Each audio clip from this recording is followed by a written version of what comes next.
Hey everybody, thanks for joining me again today. My name is Sharon Chaden-Glass. I'm so glad that you're here with us to learn a little bit more about heritage languages. Today I have Nataliya Kharchenko, and I will let her introduce herself.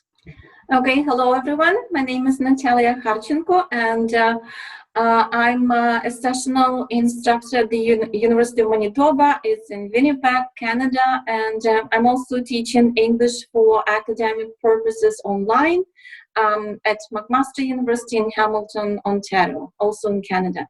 But originally I'm from Ukraine, so I speak Ukrainian and Russian as my first languages, and then English is my additional or my third language. So even though my professional interests are more about language acquisition and TESOL, I also did a research project a few years ago on heritage languages in Canada, primarily because I'm an immigrant. So this topic was close to my, I guess, background and my interests. And I also noticed that in Canada, since we have a variety of languages and cultures, this issue of heritage languages and specifically maintenance, language maintenance and loss, it's not just about one community. So it's not just about my Ukrainian heritage or Russian heritage.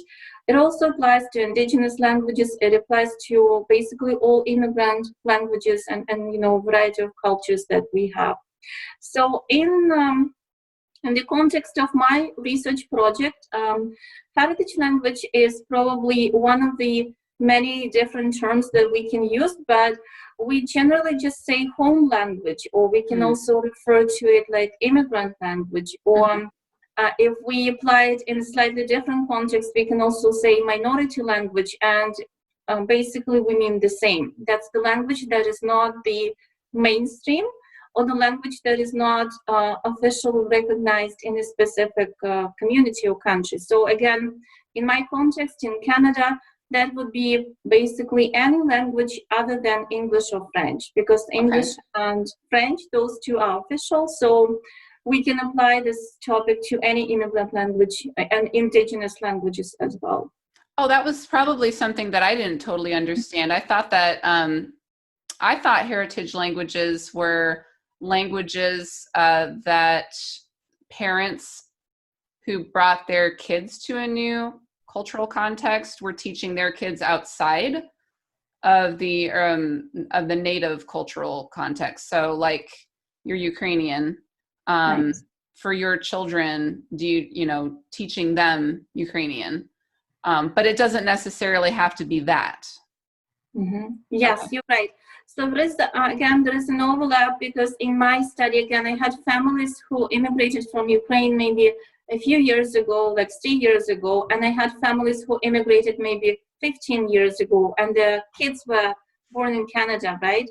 So in this context, then, it means that, again, we may see kids originally from Ukraine who learned Ukrainian as the first language in Ukraine, but then they immigrated to Canada and they're switching to English or French, depends on the province they live. But we may also have, like in my case, my daughter was born in Canada. So she is, again, Ukrainian. For her, it's supposed to be the heritage language, but because we use this in our family context, like in our house, we use Ukrainian and English. We don't, Russian, sorry, we don't speak English. So for her, again, that may be a heritage language, but at the same time, it's her home language. And at the same time, it was actually her first language, because that's the first language. So again, it's very complicated. And sometimes we cannot just draw the line, and we cannot say, okay, this is the heritage language because it's not your first language, it's your parents' language, right? Because again, I had families with like 2 or 3 kids, and even you can see this difference between siblings in the same family. If older children, if they were born in Ukraine, they acquired Ukrainian in that context, then definitely they tend to be more proficient. But if they have younger kids who were born in Canada, then definitely they tend to switch to English faster, and then they would be more proficient in English. So again, even within one family, we can see differences, and we can see how, the same issue languages may be playing or maybe translated differently in the context of one family.